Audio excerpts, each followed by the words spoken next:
कृष्णं नारायणं वन्दे कृष्णं वन्दे ब्रजप्रियं कृष्णं द्वैपायनं वन्दे कृष्णं वन्दे प्रथासुतं।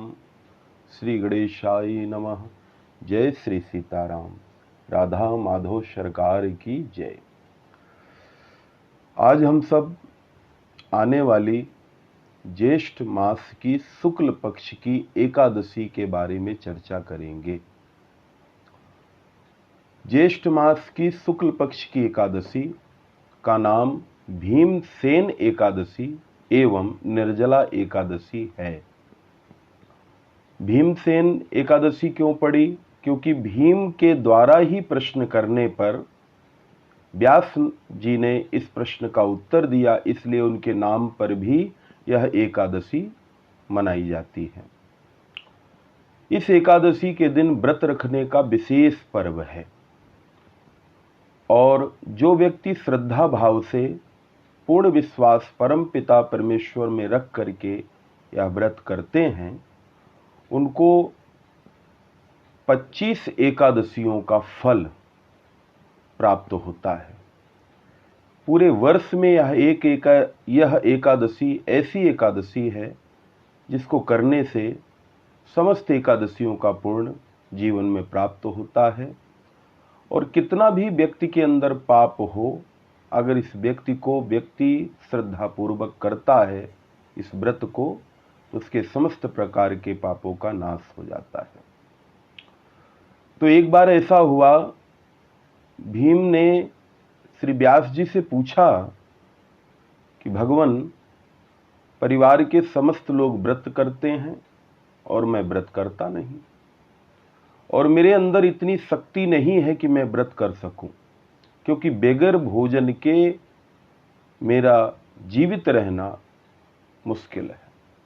तो मैं ऐसा क्या करूं कि जिससे मेरा जीवन सफल हो जाए, मुझे मोक्ष की प्राप्ति हो, मुझे स्वर्ग की प्राप्ति हो। कृपा करके कोई ऐसा उपाय बताइए। व्यासनंदन जी ने विचार किया, कहा भीम, व्रत करना तो अति अनिवार्य है। हर महीने की दोनों एकादशियों को व्रत करना चाहिए जीव को।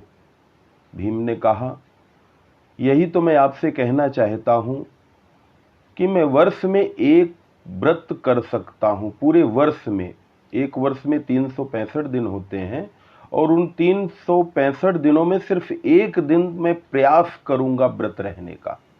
तो कोई ऐसा उपाय बताइए जिससे एक दिन व्रत रहने से हमें पूर्ण फल की प्राप्ति हो जाए। व्यास जी ने कहा, ज्येष्ठ मास की शुक्ल पक्ष की निर्जला एकादशी के दिन अगर तुम व्रत रख लो तो तुम्हें समस्त एकादशियों का पूर्ण प्राप्त होगा। इस बात को सुनकर के भीम ने विचार किया कि चलो हिम्मत बांधेंगे, और संकल्प किया और पूछा कि किस तरह से इस व्रत को करना चाहिए, कृपा करके हमें आप बताएं। व्यासनंदन ने कहा, सर्वप्रथम सुबह उठ करके स्नान करो और उस जगदीश्वर करुणा निधान से प्रार्थना करो कि हे प्रभु, आज मैं एकादशी का व्रत करने चल रहा हूं, नियम से करूंगा, मन से करूंगा, वचन से करूंगा। आप हमारी रक्षा करें और हम पर कृपा करें और हमें अपना आशीर्वाद प्रदान करें कि मैं यह व्रत पूर्ण कर सकूं। क्यों? क्योंकि जब तक ईश्वर की कृपा नहीं होती है, मनुष्य व्रत क्या एक कदम भी नहीं चल सकता। क्योंकि संसार में सब कुछ करने वाले परम पिता परमेश्वर हैं, मनुष्य के बस का कुछ नहीं है। इसलिए व्रत व्यक्ति को उन पर पूर्ण विश्वास करके संकल्प करना चाहिए, तो कार्य अवश्य पूर्ण होगा। व्यास जी ने कहा, सर्वप्रथम उठ करके भगवान का स्मरण करो, ध्यान करो, उनसे प्रार्थना करो कि प्रभु हमें शक्ति प्रदान करें, इस व्रत को मैं अच्छे से पूर्ण कर सकूं। और सारा दिन आपको निर्जल रहना है। जल केवल आचमन के लिए ग्रहण किया जा सकता है, स्नान के लिए ग्रहण किया जा सकता है, और जल कहीं भी स्पर्श नहीं करना चाहिए इस व्रत के दिन। इस व्रत को भीम ने किया और भीम के लिए स्वर्ग से विमान आया।